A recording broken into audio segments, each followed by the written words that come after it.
गेहूं के एक पौधे में 50 से 60 कल्ले निकलेंगे। किसान भाइयों, कहने से ही गेहूं में फुटाव नहीं होता है। गेहूं में फुटाव को बढ़ाने के लिए किसानों को अपनी फसल की सही तरीके से देखभाल करना होती है, सही समय पर पानी लगाना होता है, सही समय पर खाद देना होता है। अगर आप भी किसान भाइयों गेहूं की खेती करते हैं और गेहूं में कल्लों को बढ़ाना चाहते हैं तो इस वीडियो को अंत तक देखिए। इस वीडियो में शानदार तरीका बताने वाला हूं जिससे आप भी अपने गेहूं में आसानी से फुटाव को बढ़ा सकते हैं। चलिए वीडियो को शुरू करते हैं। किसान भाइयों, गेहूं की बुवाई के समय अगर आप ऐसी वैरायटी लगा रहे हैं जिसमें फुटाव नहीं आता है तो उसकी सघन बुवाई करें। इसके अलावा जिस वैरायटी में फुटाव आता है उसकी सघन बुवाई ना करें। पहली चीज़ ये हो गई। दूसरी चीज़ आती है पहली सिंचाई।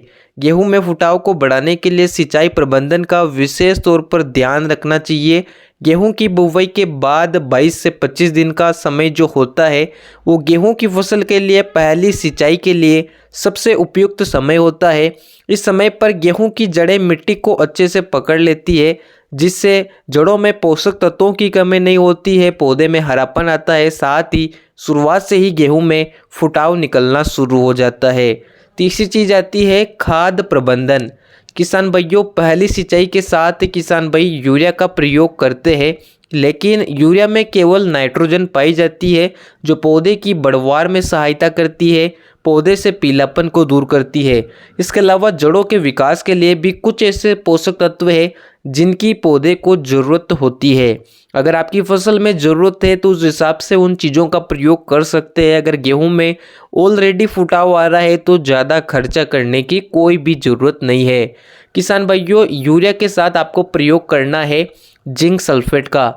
शुरुआत में पौधे के लिए सबसे जरूरी पोषक तत्व है जिंक। एक प्रकार से पौधे में फुटाव को बढ़ाता है। जिंक के कारण पौधा पीला नहीं पड़ता है, पौधे की ग्रोथ काफ़ी बढ़िया होती है और सल्फर पौधे को पीलापन से दूर करता है, फंगस संबंधी बीमारियों से बचाता है, पौधे की रोग प्रतिरोधक क्षमता को बढ़ाता है।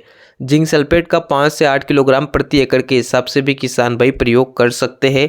अगर यूरिया के साथ दे रहे हैं तो दोनों को मिक्स करने के बाद ज़्यादा देर तक ना रखें। इसके अलावा बहुत से किसान भाई गेहूं में माइकोराइजा का प्रयोग भी करते हैं।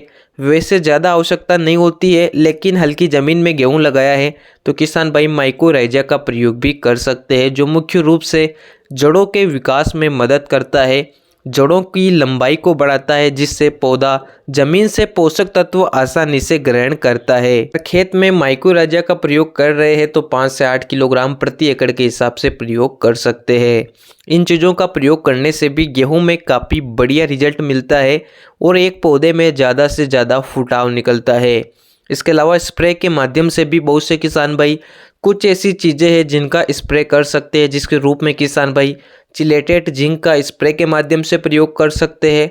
इसके अलावा NPK 19-19-19 के कॉम्बिनेशन का प्रयोग भी कर सकते हैं जिससे भी गेहूं में नाइट्रोजन, फास्फोरस और पोटास की पूर्ति होती है और आगे चलकर गेहूं की फसल में काफ़ी फायदा होता है। तो इस प्रकार से किसान भाई गेहूं की फसल में फुटाव को बढ़ा सकते हैं। वीडियो अगर पसंद आया हो तो वीडियो को लाइक और अन्य किसान साथियों तक वीडियो को शेयर जरूर करें। धन्यवाद।